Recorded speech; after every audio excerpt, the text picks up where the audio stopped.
एकदा एका जंगलात गाढव आणि वाघ यांच्यामध्ये आर्ग्युमेंट चालू असतं, भांडण चालू असतं. गाढव वाघाशी भांडत असतो. गाढव बोलतो वाघाला, "हा जंगलातील घास आहे, हा घास निळा आहे." वाघ बोलतो गाढवाला, "अरे तू येडा का खुळा व्हावा, कशाला माझ्या नादाला लागतोस ग? घास हा हिरवा आहे आणि तो हिरवाच असतो." यावर गाढव पुन्हा बोलतो, "नाही, तुम्ही डोळे चेक करा. घास हा निळा आहे आणि तो निळाच असतो." यावर वाघ बोलतो, "ठीक आहे, हा प्रश्न आपण आपला राजा सिंह याच्या दरबारात जाऊ आणि तेथेच काय तो सोक्ष लावू." दोघेही सिंहाच्या दरबारात जातात. वाघ सिंहाला विचारतो, "सरकार, हा गाढव बोलतो की जो जंगलातील घास आहे, हा घास निळा आहे." सिंह थोडा हसतो आणि प्रधानाला आदेश देतो की वाघाला 50 चाबूक मारण्याची शिक्षा देण्यात यावी.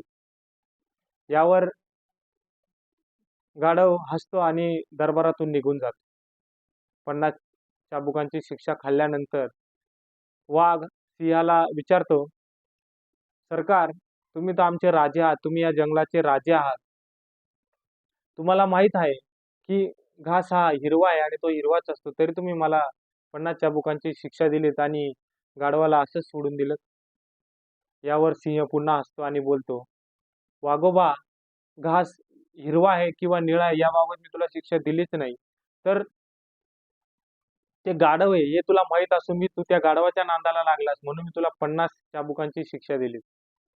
मला सांगायचं तात्पर्य एवढंच, की असे गाढवरूपी माणसं आपल्या जीवनात येत असतात. आपल्या डायव्हर्ट करत असतात. आपल्याला ध्येयापासून दूर करत असतात. आपण अभ्यास करताना अशा गाढवरूपी माणसांपासून दूर राहावं आणि आपण वाघ आहोत तर वाघासारखेच राहावं.